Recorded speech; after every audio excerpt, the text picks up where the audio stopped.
Assalamualaikum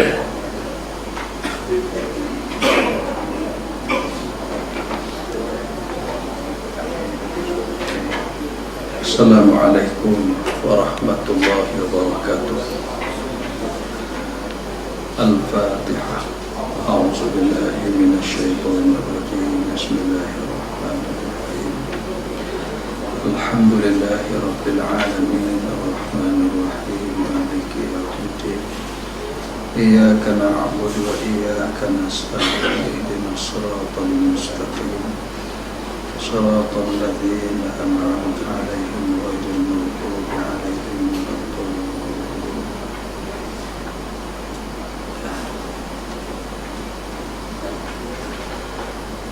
Bismillahirrahmanirrahim. Alhamdulillahi rabbil alamin. Wassalatu wassalamu ala asyrafil anbiya'i wal mursalin wa ala alihi wa ashabihi wa man tabi'ahum bi ihsanin ila yaumiddin. Amma ba'du.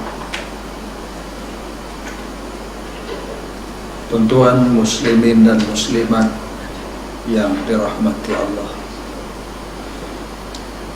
malam ini kita sambung dalam bab yang ketiga,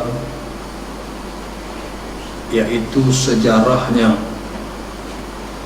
selepas hijrah ke Habasyah hingga hijrah ke Madinah.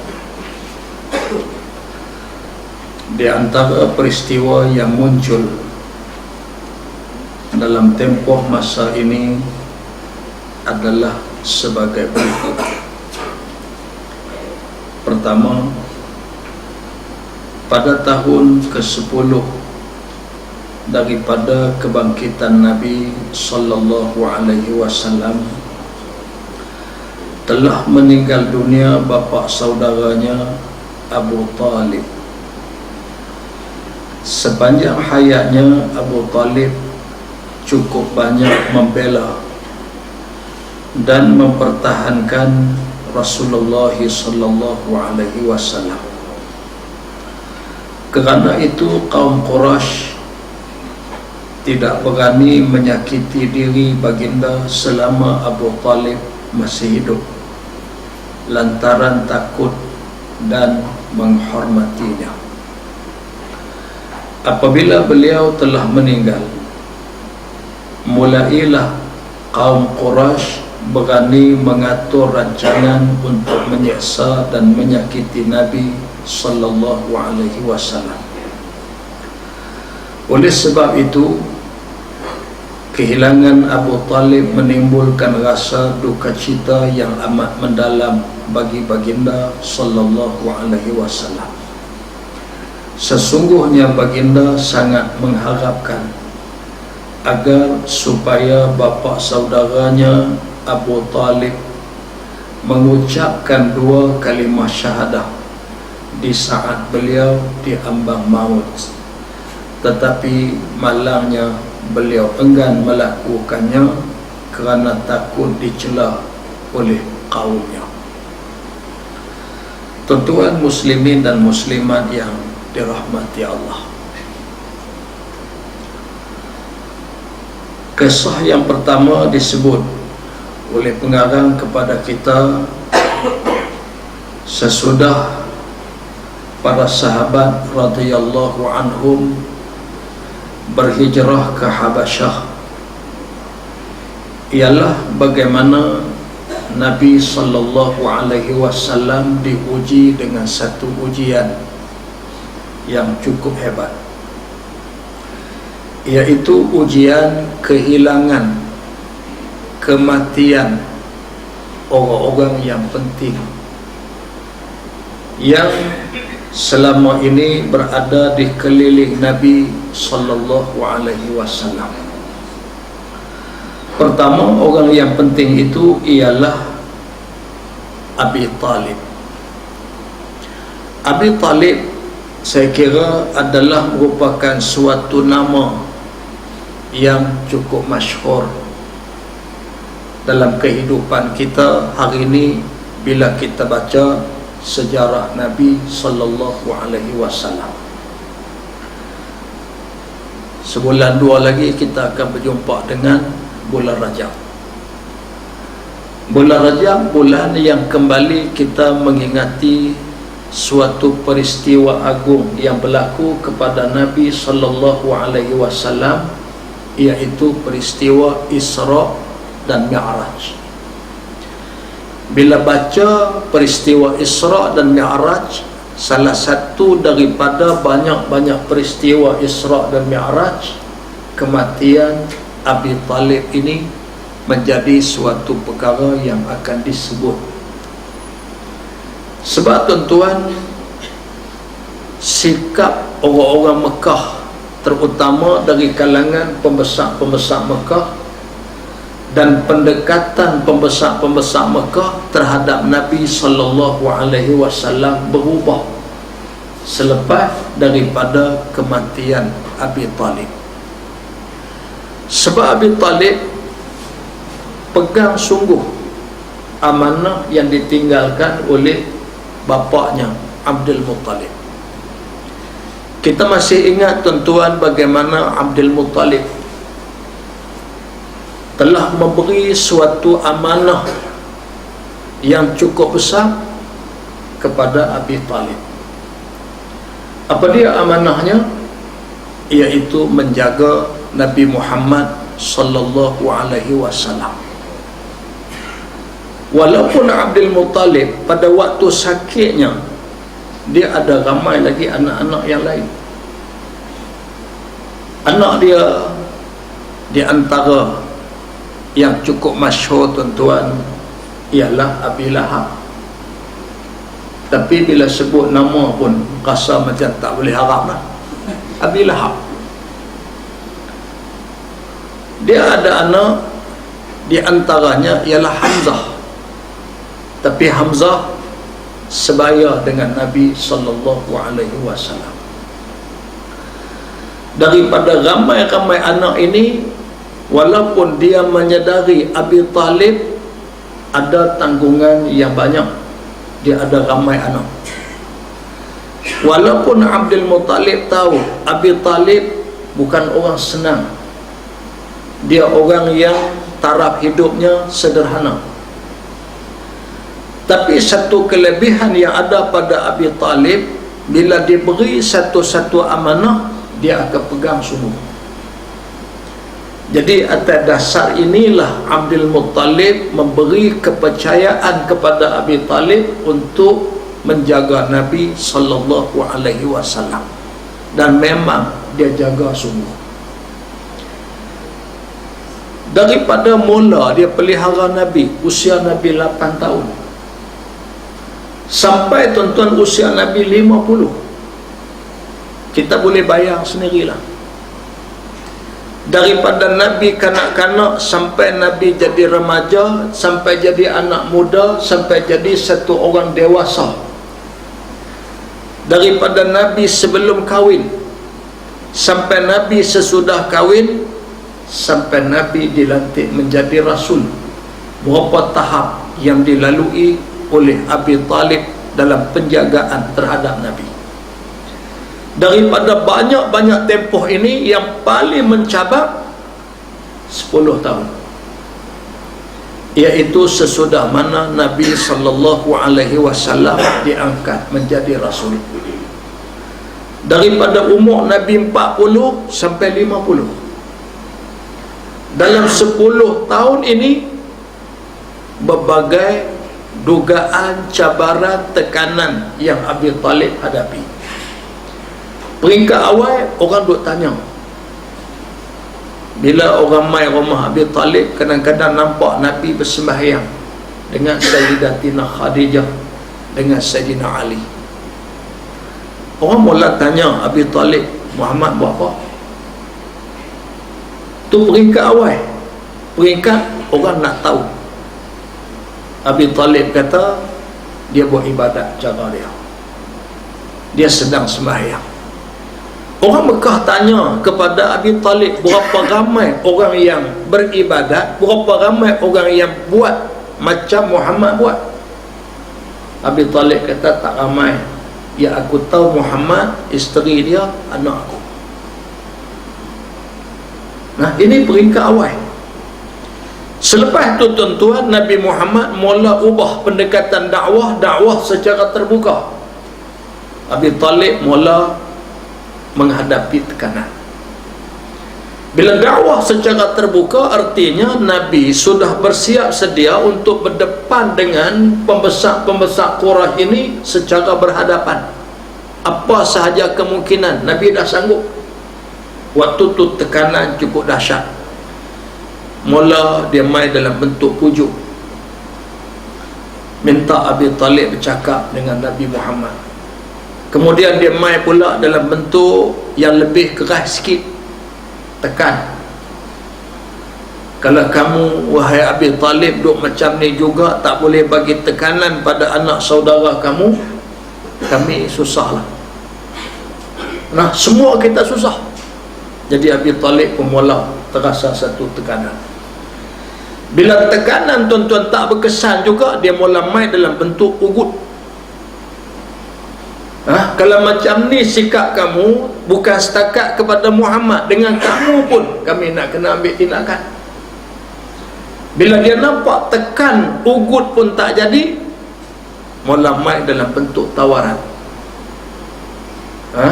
Pokok musyrikin ni dia mula duk fikir, dia tak jadi, kita pi bagi tekanan tak jadi, kita bagi ugutan tak jadi, lah kita bagi tawaran.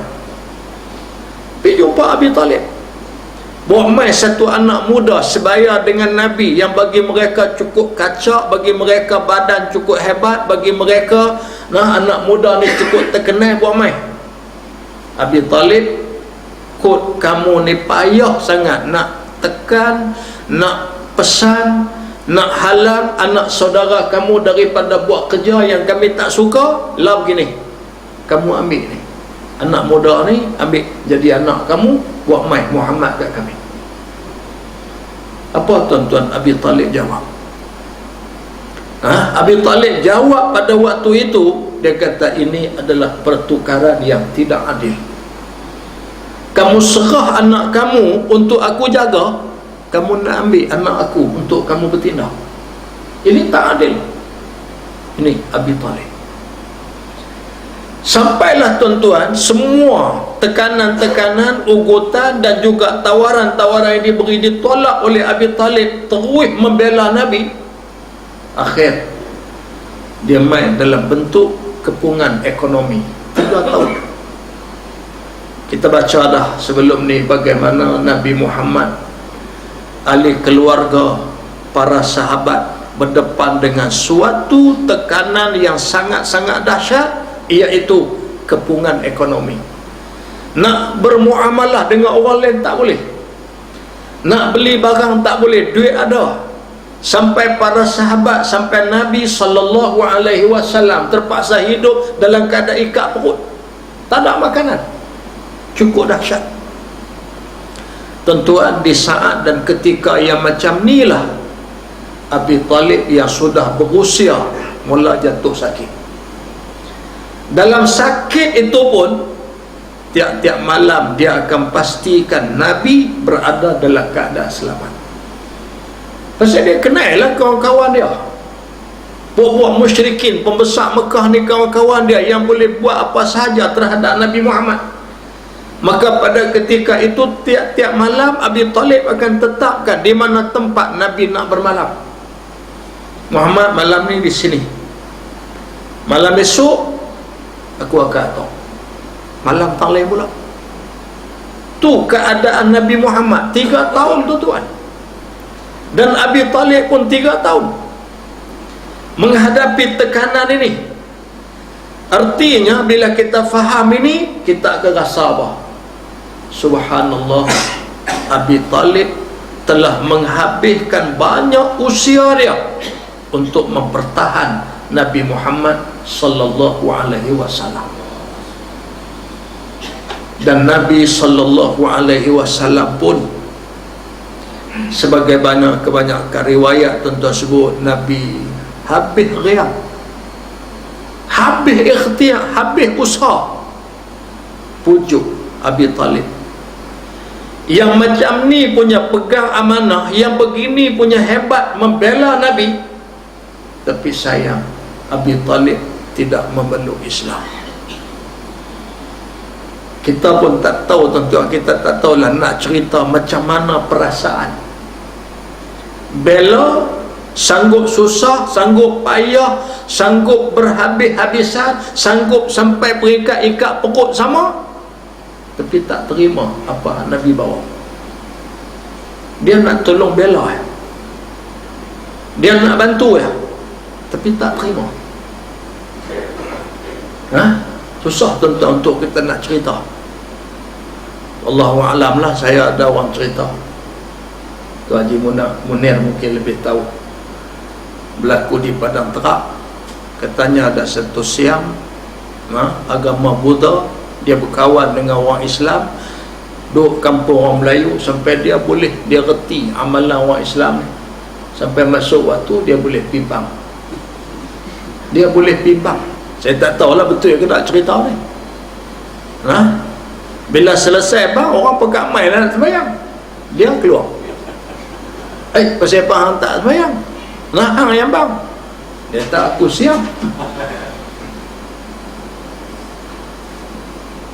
Kita tak tahu tuan-tuan, tak kerti nak cerita bagaimana perasaan Nabi pada waktu tu. Ini yang cuba digambarkan oleh Dr. Mustafa Sibai. Sedihnya Nabi, duka citanya Nabi kerana tahun yang ke-10 Nabi Muhammad sallallahu alaihi wasallam diangkat jadi rasul, usia Nabi 50, bapa saudara Nabi Abi Talib ni meninggal. Bukan setakat sedih kerana meninggal, sedih lagi kerana meninggal dalam keadaan tidak memeluk Islam. Tuan-tuan yang dirahmati Allah, itu dari sudut faktanya, ceritanya. Kita tengok apa hikmah daripada kejadian ini. Baik, disebut kalau dalam yang Rumi, yang Jawinya, muka surat 38, beberapa pelajaran dan pengajaran. Kadangkala seorang pendakwah sanggup dilindungi oleh sanak saudaranya sekalipun mereka tidak menerima dakwahnya. Ini kadang-kadang boleh berlaku macam tu. Yang demikian adalah sangat perlu bagi perjuangan dakwah ketika mana ia masih lemah dan belum ramai penyokong, kerana dengan bantuan mereka itu akan menyekat dan menghalang musuh-musuh dakwah daripada melakukan tindakan yang mengancam keselamatan hidup seorang pendakwah ataupun menyakitinya. Oleh itu, sikap fanatik, kesukuan atau kekeluargaan ini kadangkala dapat dimanfaatkan oleh pendakwah dalam menjaga dan melindungi gerakan dakwahnya selama mana ianya tidak disertai dengan berbagai kemungkaran yang dilarang oleh syarak. Baik, apa yang berlaku tuan-tuan kepada Nabi sallallahu alaihi wasallam dan sikap yang diambil oleh Abi Talib, ada pengajaran dari sudut dakwah, bahawa dari sudut dakwah tuan-tuan, Islam dan dakwah mengizinkan satu orang yang membawa dakwah ini mendapat perlindungan, walaupun daripada satu orang, satu pihak yang tak menerima pun seruan dakwah tu. Tapi dia bersedia untuk memberi pembelaan, dia bersedia untuk memberi penjagaan, walaupun dia tak terima seruan yang dibawa. Tapi mungkin atas dasar apa? Kemanusiaan, mungkin atas dasar adik-beradik, mungkin atas dasar amanah yang dipikul, atas dasar apa sekalipun, Islam izinkan. Bahkan Islam minta tuan-tuan supaya benda ini diambil uang, diambil peluang untuk menyebarkan dakwah. Dalam satu sistem yang ada di zaman jahiliyah, sistem ni diterima tuan-tuan oleh Islam. Dia panggil sistem himayah. Himayah ialah suatu bentuk sistem yang diamalkan di zaman jahiliyah.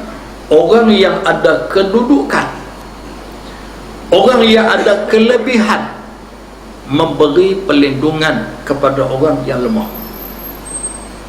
Dia berlaku tuan-tuan, kalau kita baca dalam sirah, kita akan berjumpa beberapa kisah. Bagaimana contoh sewaktu Nabi SAW balik daripada Taif. Nanti kita berjumpa lah kisah Nabi balik dari Taif. Bila balik dari Taif, Nabi nak masuk balik ke Mekah, tak boleh. Waktu tu di sempadan Taif dengan Mekah ni musyrikin halang, tak boleh masuk. Walaupun ini negeri tanah tumpah darah Nabi, tapi nak masuk tak boleh. Bila tak boleh masuk, ketika ini Nabi SAW diberi perlindungan. Waktu tu ada satu orang pembesar Quraisy nama Mut'im bin Adi. Mut'im ni dia bawa anak-anak dia. Kebetulan dia ada anak laki-laki yang gagah.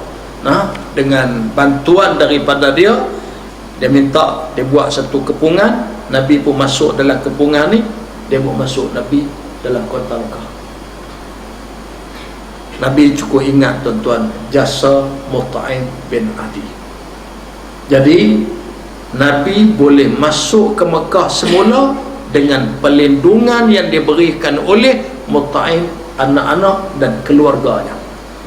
Maka apa yang berlaku kepada Nabi ini dalam jahiliyah waktu tu, sistem yang ada pada waktu tu dinamakan sistem himayah.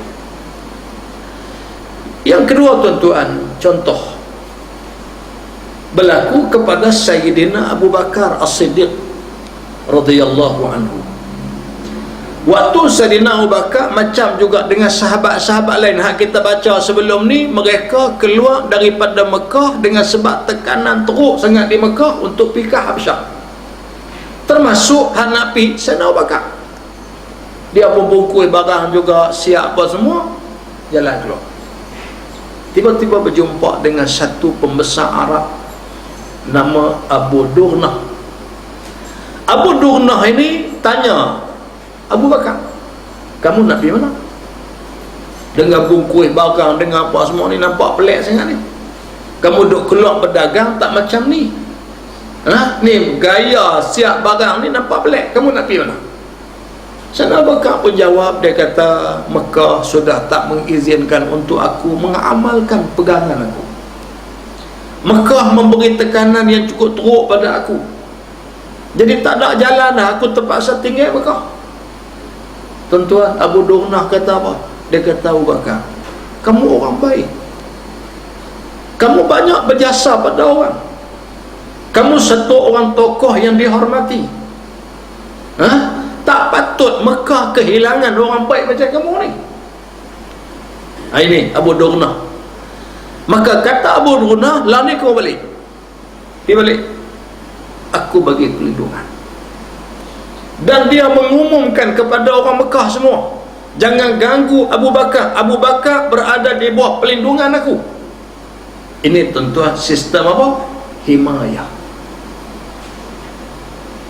Bila tuan-tuan Sayyidina Abu Bakar duduk di rumah, jadi dia ni jadi satu kebiasaan. Dia suka duduk di serambi rumah lah, kita kata di depan rumah ni duduk baca Quran. Bila dia baca Quran, orang-orang perempuan dengar bacaan Quran yang dibaca oleh Sayyidina Abu Bakar, mereka tertarik. Sedap, indahnya Quran ni.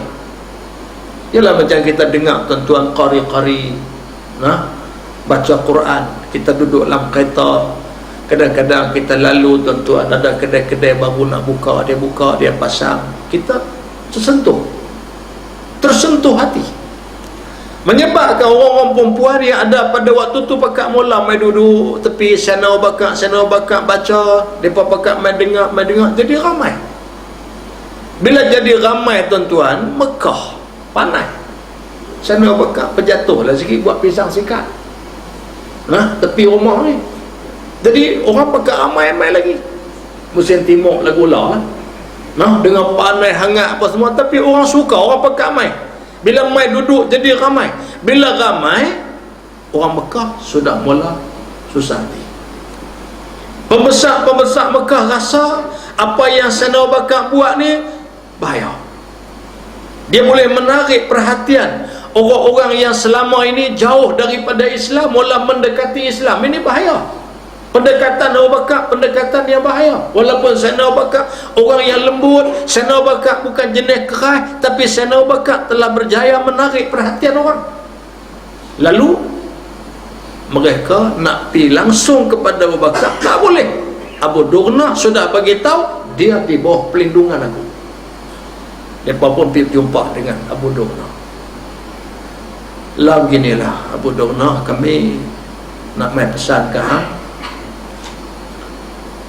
pergi tengok Sa'ad Abu Bakar, jangan bagi dia baca Quran di luar. Nak baca lah rumah. Jangan bagi dia baca di luar. Nampak tuan-tuan, mula sudah ada tekanan. Baca Quran ya. Ini tuan-tuan nilai Al-Quran bila difahami. Sebab tu antara hikmah yang besar. Sebab apa dalam Islam imam-imam dituntut membaca Quran sebelah malam. Daripada 5 waktu, 3 waktu kita baca kuat. Termasuk Jumaat, termasuk Raya. Apa hikmah? Hikmahnya tuan-tuan, kalaulah ditakdirkan, kita pun tak tahu. Ditakdirkan berlaku satu ketika, tak boleh nak duduk cakap macam ni. Tak boleh dah tuan-tuan untuk nak memberi penjelasan, menerang. Maka bagaimana seorang pemimpin, seorang imam nak memberi arahan kepada anak-anak makmum dia? Maka disebut oleh ulama antara hikmah dibaca kuat, diizin ataupun disunatkan imam baca kuat pada waktu sembahyang maghrib isyak untuk memberi suatu pengajaran bahawa di sana ada sesuatu yang imam boleh sampaikan kepada makmum dia. Tapi dengan syarat tuan-tuan, makmum dia faham Quran lah. Kalau makmum baca Fatihah pun dia tak faham, kemudian tuan-tuan imam dia pergi baca contohnya ayat infiru khifafan wa thiqalan, maknanya turunlah kamu sama-sama, sama ada kamu dalam keadaan berat, dalam keadaan ringan untuk turun berjihad. Baca ayat-ayat jihad, baca ayat-ayat perjuangan. Jadi imam baca, makmum boleh faham. Imam malam ni ceramah tajuk jihad dalam waktu sembahyang. Ini tuan-tuan Sayyidina Abu Bakar. Jadi orang Mekah ni, pembesar dia mula bimbang dengan ayat-ayat yang dibaca oleh Sayyidina Abu Bakar, menarik perhatian. Ayat-ayat yang waktu tu ayat yang menyentuh tentang ketuhanan, tentang kenabian, tentang hari akhirat, hari kebangkitan. Menyebabkan akhir mereka bagi satu amaran kepada Abu Dughna, lah begini, kalau kami ni nak bertindak bukan setakat pada Abu Bakar sekali dengan lah hampir jumpa cakap sesuatu pada Abu Bakar. Abu Dughna pun tuan-tuan main dengan orang tekan dia. Dia kata, aku nak tolong orang tapi aku sampai susah ni, payah juga. Aku nak tolong Abu Bakar tapi aku sendiri pun hidup kena tekan. Akhirnya dia pergi jumpa Abu Bakar.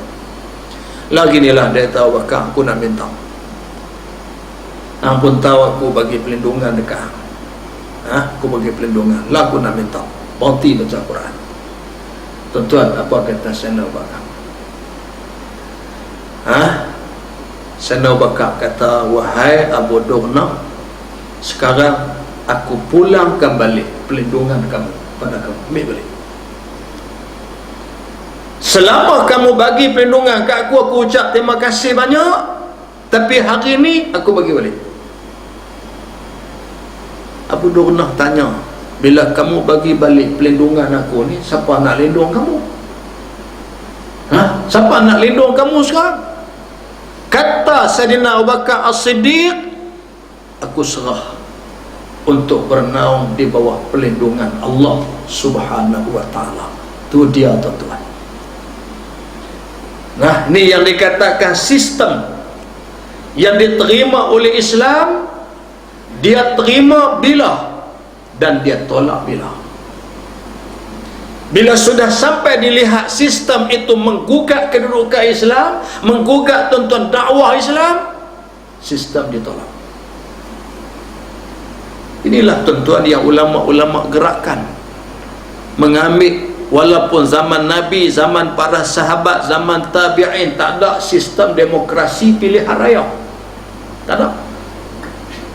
Tapi Islam, macam mana Islam boleh terima demokrasi? Demokrasi berbeza, tuan-tuan, daripada sistem syura. Syura, dia duduk bincang apa yang benar, berbetulan dengan Quran, dengan hadis, itulah yang diterima. Demokrasi, kalau kita tengok betul-betul ya tuan-tuan, dia punya isi demokrasi ni apa dia? Itu yang kena terbit, suara ramai adalah suara Tuhan. Dia kira suara majoriti. Kalau majoriti nak kepada sesuatu perkara, walaupun sesuatu itu bertentangan dengan kehendak Allah dan Rasul, dia kira suara ramai. Oleh kerana suara ramai bersetuju malam ni tak mau sembahyang isyak, tak sembahyang. Ini tuan-tuan beza di antara syura dengan demokrasi. Sebab kalau kita tengok tuan-tuan, Sayyidina Abu Bakar pernah mengadakan syura dengan para sahabat. Tajuk yang dibincangkan tentang apa? Tentang segolongan daripada orang-orang yang sudah memeluk Islam tapi tak mau keluar zakat. Selepas wafat Nabi, dia bagi alasan tak ada zakat selepas wafat Nabi. Pasal kita hanya bagi kat Nabi ya zakat ni, untuk Nabi urus. Nabi tak ada, zakat pun terhenti. Sayyidina Abu Bakar panggil sahabat bermesyuarat. Sayyidina Abu Bakar kata, kenapa? Sahabat kata, yang lain, antaranya Sayyidina Umar dan lain-lain. Mana boleh? Ya Amirul Mukminin, wahai Khalifatul Rasul. Tak boleh lah. Pasal apa tak boleh? Pasal mereka mengucap 2 kalimah syahadah. Nah, kita tak boleh nak tumpahkan darah satu orang yang mengucap 2 kalimah syahadah. Apa Sayyidina Abu Bakar kata? Walaupun waktu tu suara majoriti tentang dia, tindakan dia, Sayyidina Abu Bakar kata apa? Aku tetap memerangi orang yang memisahkan di antara kewajipan sembahyang dengan kewajipan zakat. Kemudian dia pun kemuka hujah. Bawa mai hadis-hadis Nabi, bawa mai ayat-ayat Quran. Bagaimana yang menunjukkan bahawa zakat salah satu daripada asas kepada agama. Mana boleh tinggal. Faham tuan-tuan daripada tindakan Sayyidina Abu Bakar, walaupun tidak suara majoriti, tapi Sayyidina Abu Bakar membuktikan bahawa inilah syura yang sebenar. Dia buat mai ayat Quran, dia buat mai hadis Nabi, dia buktikan bahawa tindakan mereka yang enggan mengeluarkan zakat adalah tindakan mereka yang sudah murtad sebenarnya. Pasal mereka kata kewajipan zakat dia tak ada lah. Jadi akhirnya para sahabat baru nampak, Sayyidina Abu Bakar faham benda yang kita tak faham. Nah, itu tuan-tuan syura. Walaupun suaranya suara minoriti, tapi betul dengan Quran, betul dengan hadis, pakai hak minoriti. Ini syura, beza dengan demokrasi. Itu dalam perkara-perkara yang ada nas lah. Kalau tak ada nas, ijtihad. Jadi suara demokrasi dia kira suara ramai, maka itulah suara Tuhan. Bila semua orang pakat setuju, walaupun Tuhan kata tak boleh, dia kata ni kira firman yang baru kerana orang ramai setuju. Nah, habis macam mana Islam boleh terima demokrasi? Dah tahu kata demokrasi salah begitu. Tuan-tuan, bukan semua macam tu. Sistem demokrasi juga dari sudut pemilihan kepimpinan. Sistem demokrasi juga dari sudut ada unsur-unsur, ada di sana ruang musyawarah bersuara, memberi pandangan dan sebagainya. Maka sebab itu Imam Hasan al-Banna contohnya, bila orang bersoal, Tuan memimpin gerakan Islam, mengapa Tuan menerima sistem pilihan raya? Tidakkah pilihan raya tidak ada zaman Nabi, zaman sahabat? Macam mana Nabi wafat, dilantik Khalifah Abu Bakar, macam mana lantikan Umar, macam mana lantikan Osman, macam mana lantikan Ali. Mereka hari ini tak guna sistem lantikan tu, guna sistem undi. Macam mana?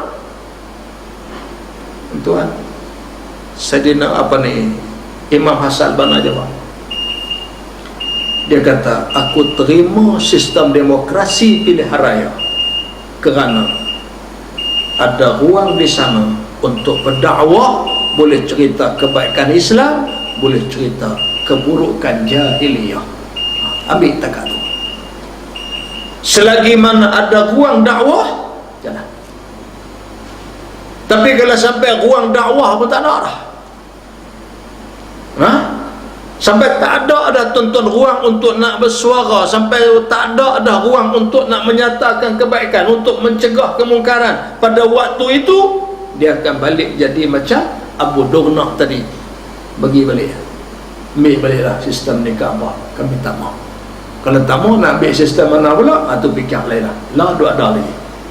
Tuan-tuan jangan duk fikir lagi. Dia kata ni saya pun nak kena fikir dah malam ni, macam mana ni nak kena bagi balik sistem demokrasi, lepas ni kita kena fikir sistem dia pula. Setakat tuan-tuan masih ada ruang, maka diterima oleh gerakan-gerakan Islam dalam dunia. Di mana tuan-tuan tempat sandarannya tu? Sandar apa yang Nabi SAW terima, iaitu sistem himayah kita sebut tadi. Baik, kemudian tuan-tuan disebut juga bagaimana tadi dalam kisah tuan-tuan Saidina kisah Abi Talib tak Islam, Nabi sedih pasal dia tak Islam. Jadi kalau kita nak ambil i'tibar, nak ambil pengajaran tuan-tuan, inilah dia yang dikatakan hidayah. Sebab tu dalam dakwah Nabi SAW seru semua manusia. Ada dua pendekatan besar tuan-tuan Nabi guna. Dua pendekatan. Pertama, Nabi pergi berjumpa, tak kira siapa, Nabi habaq tentang Islam. Ni Islam, ni kebaikan Islam, ni ajaran Islam, ini yang dikatakan Islam. Nabi perkenal Islam pada semua orang. Cara yang Nabi guna tuan-tuan, Nabi akan cerita apa dia Islam. Jadi kita boleh tiru tuan-tuan, dan memang kita kena tiru pun. Jangan kita berkawan dengan bukan Islam, kita duduk pergi hari-hari duduk jelok dia. Bila nak masuk Islam? Tak boleh tu kan? Kalau hantar masuk Islam, aku tak mau kawan dengan hang ni, tak guna betul kawan dengan aku. Lama aku duduk belanja, hang ajak pergi sana pergi sini, hang ajak aku pergi, sampai hari ni dah 20 tahun dah kita kawan, pasal apa hang tak masuk Islam? Tuan-tuan, soal masuk Islam, terima Islam, ini bukan kerja kita. Ini bukan kerja kita. Kerja kita cerita, tunjuk. Yang lebih lagi berkesan, tunjuk dakwah kepada Islam ini ialah bilhal, dengan perbuatan. Ni bilhal ni kurang, hadut banyak, buat hal itu banyak. Orang Islam sendiri tuan-tuan banyak jenis buat hal. Hak bilhal ni tak banyak. Saya minta maaf tuan-tuan, sebut ada satu orang Cina duk jual ikan masuk lorong-lorong taman di Sungai Petani. Cina ni hebat. yang hebat tu, dia boleh semua. Kalau orang nak beli, orang tanya harga, sagi timbang, sagi pesan, semua dia guna ayat-ayat yang orang Melayu Islam dulu guna. Ambil ikan terbenu, bulan plastik, tak teh penimbang, bismillahirrahmanirrahim, Cina. Mereka piduk gagal lentung ni, okey, tak ada tenggiri sekarang ni, tak apa, esok kita bawa insyaAllah.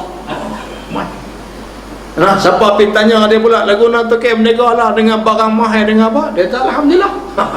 Jadi duk boleh, duk tabik ayat tu kan. Satu hari kawan-kawan tanya dia, okey, awak you tak masuk Islam?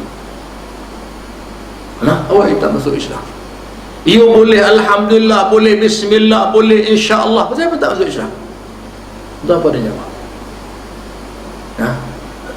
Dia kata, apa beza Islam dengan apa yang saya bilang? Tak ada beza. Pasal apa tak ada beza? Pasal dia kata, saya hidup berniaga, masuk lorong-lorong taman. Waktu tu suami pergi kerja, isteri hak keluar main beli ikan, dia kata batu dalam pun tak makan. Baru sama dengan saya punya nyonya di rumah. Tuan-tuan, dia perhati dan dia tengok sampai macam tu. Apa beza, dia kata? Tak ada apa beza di antara saya dengan orang Islam. Ni satu contoh yang saya sebut tadi. Bukan dengan hal, tapi dia buat hal. Tu satu contoh kecil.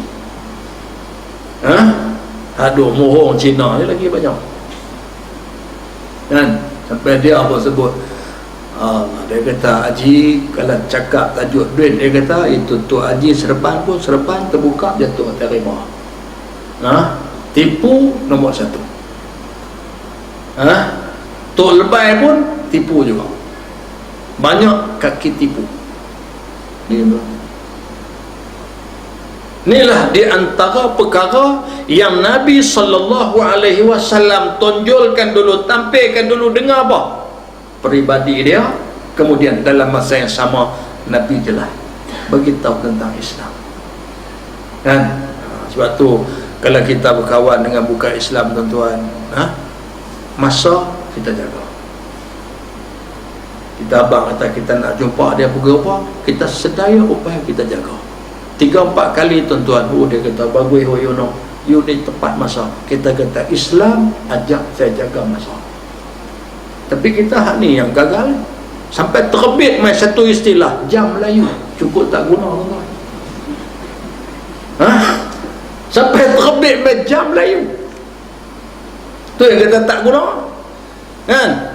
Sampai sama-sama kita duk kawan dengan orang Cina, tuan-tuan, kita abang dia nak jumpa pukul 3, dia kata itu Melayu punya ke Cina punya ke? Dia tanya kita jam pukul 3 tu Melayu punya ke? Kalau Melayu punya 3:30. Tuan ni hak Nabi SAW tunjuk kepada para sahabat, dan Nabi tunjuk kepada mad'unya, orang yang dia nak seru. Yang kedua, tuan-tuan, kalau tak boleh juga, apa Nabi buat? Nabi akan ajak, Nabi akan pujuk supaya orang tu tidak menentang Islam. Tak apa, tak mau masuk Islam, pasal Islam urusan Allah. Aku boleh abang, aku boleh cerita, aku boleh terang, aku boleh tunjuk contoh ni kebaikan Islam, tapi hidayah urusan Allah. Bila urusan Allah, maka tuan-tuan, yang tu kita serah kat Tuhan. Kita setakat usaha. Jadi oleh kerana dia belum terima Islam, maka kita sedaya upaya berusaha agar dia tidak menentang Islam. Bahkan yang lebih hebat lagi, kita berusaha sampai peringkat dia boleh bagi sokongan pada Islam. Dia tak masuk Islam, tapi dia sokong. Dia pula dua abang korang, dia kata siapa tolak hudud itu kafir punya orang. Boleh jadi murtad, dia kata. Dia pula tolong dua abang, tuan-tuan, jangan tolak hudud itu murtad. Berat. Jadi kalau ini, tuan-tuan, berlaku, artinya satu perkara yang kita sudah berjaya mendekatkan Islam kepada bukan Islam. Memang, tuan-tuan, kadang-kadang kita pun fikir penuh, tuan-tuan, pasal apa generasi dulu bawa Islam ke tanah Melayu, jumpa para meswara masuk Islam, habis rakyat Melaka pegang masuk Islam. Mungkin kita boleh baca balik sejarah itu, macam mana pendakwah dulu bawa Islam sehingga bukan Islam. Dulu tuan-tuan, bukan setakat leke-leke, bukan Islam tu tak ada agama. Para meswara apa yang kita baca Hindu. Artinya dia sudah ada satu pegangan agama yang kuat, tapi tinggal agama Hindu masuk Islam. Hebat. Kita hari ini tuan-tuan berjiran dengan buka Islam lama mana. Macam kita sebut tadi, bukan kita nak ukur dia masuk Islam tak masuk Islam, tapi berapa peratus kepahaman Islam dia. Ada orang bila kita sebut lagu tu, dia tahu ustaz duk kira jiran bukan Islam. Islam pun tak nak main masjid, saya pun tak tahu nak buat lagu nak. Ini tuan-tuan batu halangan yang menjadi halangan dakwah kita hari ni di Malaysia ni. Halangan ni, cuba tuan kita panggil kawan-kawan mai malam ni, kita nak bincang lagu mana kita nak pergi dakwah pada bukan Islam. Akan ada suara lagu mana dia tak duk kira bukan Islam apa. Islam ni betul. Akhirnya tuan-tuan kita tak pi pada sahabat-sahabat bukan Islam tu sebab kita duk kira hak Islam. Lain kali hak Islam pun tak pi terang mana, bukan Islam pun tak, maka 56 tahun duk macam ni.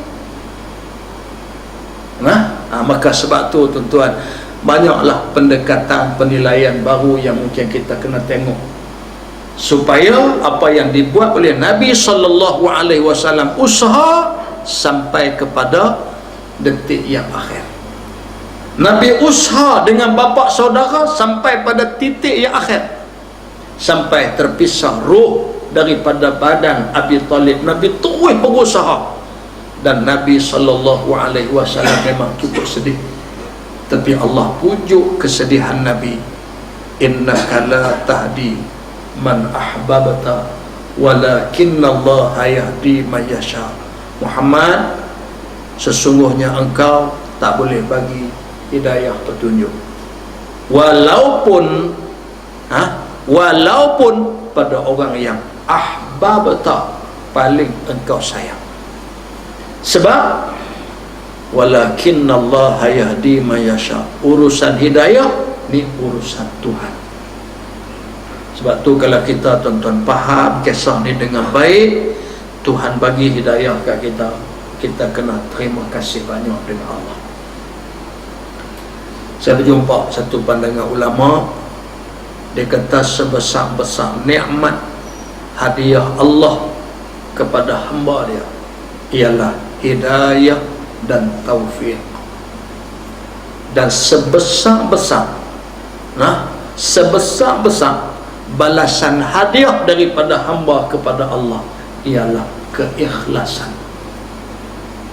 Tuhan bagi kita hidayah taufik. Tuhan bukan nak berhajat apa kita tuan-tuan, tapi yang paling bernilai di sisi Allah tuan-tuan, apa hak kita bagi balik kat dia? Keikhlasan. Walaupun kita sembahyang 2 rakaat, ikhlas. Bukan pasal orang tu, bukan pasal orang ni, bukan pasal tujuan tu, tujuan ni, tapi kerana Allah. Itu yang paling bernilai. Jadi kita boleh ukur. Ikhlas ni bukan orang boleh ukur tuan. Orang tengok kita, dia tak ikhlas, dia tahu mana. Kita pun bukan boleh habang ke orang. Ni apa saya sebut pada tuan-tuan, daripada pukul 8 sampai pukul 8.55 ni semua ikhlas. Tak boleh tuan, kita bukan boleh habang. Ikhlas ni bukan duduk di mulut, dalam hati. Maka ini di antara perkara besar daripada manusia sebagai penghargaan dia terhadap hidayah dan taufik yang Allah Subhanahu wa ta'ala berikan pada kita. Kemudian tuan-tuan, boleh lagi kita ambil pengajaran kematian Abi Talib, memberi suatu pengajaran besar. Walaupun Nabi sangat-sangat memerlukan manusia macam Abi Talib, orang yang dihormati, orang yang menjadi penghalang, menjadi Kita kira benteng lah untuk Nabi. Nabi ni boleh bergerak sana sini, orang nak buat lebih kurang tak boleh pasal ada Abi Talib. Tapi pasal apa Allah matikan Abi Talib di saat Nabi perlu kepada tenaga dia? Tuan-tuan, apa yang berlaku kepada Nabi, kematian Abi Talib memberi suatu pengajaran. Sama macam Nabi diuji kematian Abdullah bapa, kematian Aminah ibu, kematian Abdul Muttalib pada waktu Nabi sangat memerlukan mereka. Kanak-kanak sangat perlu pada ayah, perlu pada ibu, perlu pada datuk. Tapi Allah matikan semua orang-orang ni. Demikian Nabi perlu kepada Abi Talib, Allah matikan juga. Untuk Allah nak ajar tuan-tuan pada manusia semua bahawa tak ada tempat bergantung melainkan Allah Subhanahu wa ta'ala. Itu tempat dia. Sungguh tuan, kita lah, kita boleh abang lah, kita ada banyak tasik, boleh abang. Kedah ada 4-5 tasik ni nak buat lagi ni. Kalau sekiranya hujan tak turun sekian lama, tasik kita ni air ada boleh bertahan sekian lama, berapa tahun tuan-tuan, kita boleh abang. Tapi realiti ni lah, Negeri Sembilan jatuh, Selangor jatuh ayam. Tu realiti. Kalau sampai semua negeri duk jatuh ayam, lepas ni tutup kering pergi tuan-tuan, takkan kita nak duk taruh juga empangan kita tak pergi ke depan? Nah, habang kata last sekali apa? Last sekali tuan-tuan, kalau tak turun juga dalam seminggu dua, semua kita nak kena berlutut di bawah kekuasaan Allah Subhanahu wa ta'ala. Empangan kami ya Allah sudah tak boleh bagi manfaat, timah tasuh hadu ada di perlis dah tak bagi manfaat, segala empangan hadu ala dan negara tak boleh bagi manfaat dah ya Allah. Nak proses kelang untuk nak proses air ada, penapisan air ada, tapi air tak ada. Nampak lah guna. Last sekali tuan-tuan, kita kena sujud kepada Allah Subhanahu wa ta'ala. Ya Allah, kami mohon dengan solat sunat istisqa. Lah pun tak silap apa jabatan nama apa ni, Jakim ke apa tuan-tuan sudah mengarahkan supaya dibuat solat sunat istisqa, minta hujan. Tapi minta hujan ni ada satu kisah tuan-tuan, akhirlah di zaman Nabi Allah Musa alaihi salam. Nabi Musa hujan tak turun lama. Jadi bila lama sangat tak turun, panas terik, kuat panas. Jadi tuan-tuan, Nabi Musa pun terima berbagai-bagai aduan. Yalah, orang duk mengadu macam-macam. Binatang mati, tumbuh-tumbuhan mati. Saya pun tuan duk berjalan ke kawasan, mereka duk mengadu macam-macam. Nyusah yang tak ada air, benar. Pokok padi betul-betul. Bau gaya terbit bunga isi tak jadi pasal air tak ada. Saya kata tu kira tahan lah pokok padi tu. Mau kalau kita hidup diri sehari sudah tengah panas. Kira pokok tahan tuan-tuan. Kita tanam pokok bunga 3 hari kita tak juri, dia duduk tahan lagi. Pakai duduk makan yang bon dia pun. Tapi dia tahan. Kita mau 3 hari hidup diri jalan terus. Apa dia panggil stroke, apa stroke haba tuan-tuan lah ni kalau tak kena panas. Jadi Nabi Musa orang dia main adu itu ini. Nabi Musa kata tak apa, jom kita minta dengan Tuhan. Bawa semua orang kampung pegang minta. Hari pertama semayang tak turun hujan. Hari kedua semayang tak turun hujan. Hari ketiga tak turun. Hari keempat banyak hari tuan-tuan duduk semayang tak turun. Lama bila tak turun juga, orang dah mula duduk jumpa Musa. Musa, apa tak kenal kita ni? Nabi Musa pun angkat tangan, ya Allah, apa benda tak kenal kami ni sampai tak turun hujan ni? Allah kata, firman pada Nabi Musa, wahai Musa, dalam kalangan haduk mai semayang yang kamu dah minta doa ni ada seorang dia ni jadi penghalang. Pasal dia buat dosa 40 tahun tak bertaubat. 40 tahun dosa dia tak taubat. selagi mana dia tak keluar daripada majlis kamu duk minta semayang, minta hujan ni, selagi itu hujan tak turun. Nabi Musa pun dengar-dengar buat pengumuman tu. Allah bagi tahu aku, dalam kelompok kita ni ada satu orang ni buat dosa 40 tahun. Kalau dia tak keluar daripada kelompok kita, kita mintalah tara mana pun, Tuhan tak akan turunkan hujan. Bila Nabi Musa umum lagu tu, kawan yang buat dosa, dia tahu. Nah, macam tuan-tuan malam ni kita duduk ramai-ramai tertubuh kentut. Siapa kentut ni? Kawan yang kentut, dia tahulah kata dia kentut. Tapi cuba kita umum tengok, siapa kentut bangkit? Tak bangkit sampai sun. Kalau hak berasa nak bangkit pun tak bangkit. Pasal apa? Pasal dia takut bangkit, dia baru tuduh aku. Jadi tak bangkitlah tuan-tuan. Kawan hak buat dosa ni duduk, ya Allah, ya Tuhan, kalau aku bangkit waktu ni semua orang pakat tengok aku. Aku malu, ya Allah. Hari ni aku insaf. Hari ni, ya Allah, aku bertaubat. Aku minta ampun sungguh-sungguh. Aku malu, ya Allah. Tuan-tuan, turun hujan. Hujan turun. Bila turun hujan, pegang seronok lah ayam. Lepas tu ada seorang tu, dia mula perasan. Dia kata, mana ada siapa bangkit pun. Tu tak ada siapa bangkit pun. Pegang mai jumpa Nabi Musa. Musa, kamu kata ada seorang buat dosa, tapi dia tak bangkit pun.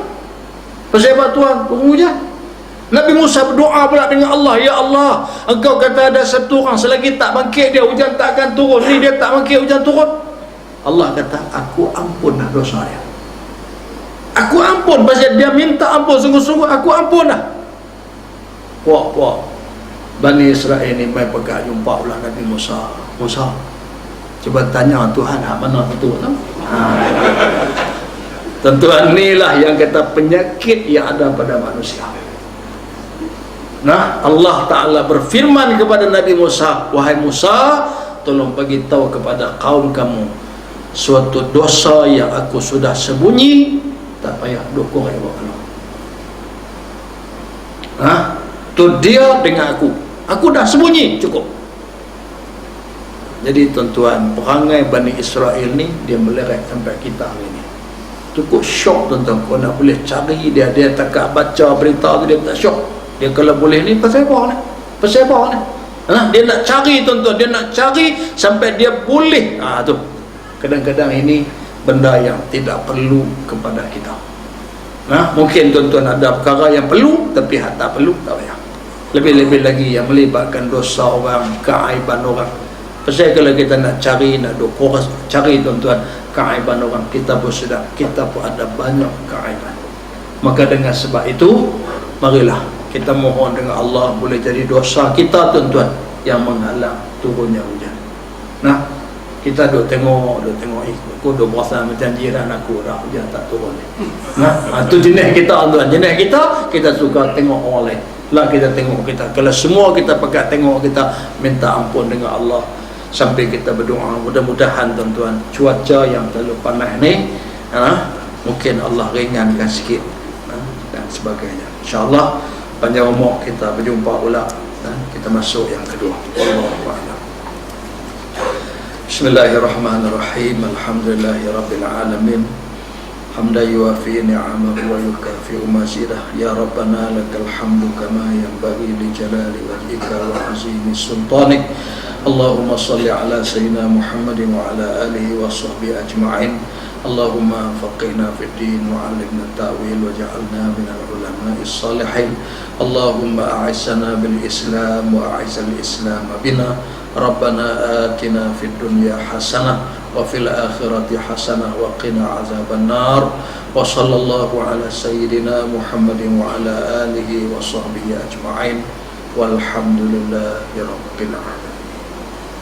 Subhanakallah bihamdik, asyhadu an la ilaha illa anta, astaghfiruka wa atubu ilaik. Bismillahirrahmanirrahim. Wal 'asri innal insana lafi khusr illa alladhina amanu wa 'amilus shalihat wa tawassaw bil haqq wa tawassaw bis sabr. Shadaqallah.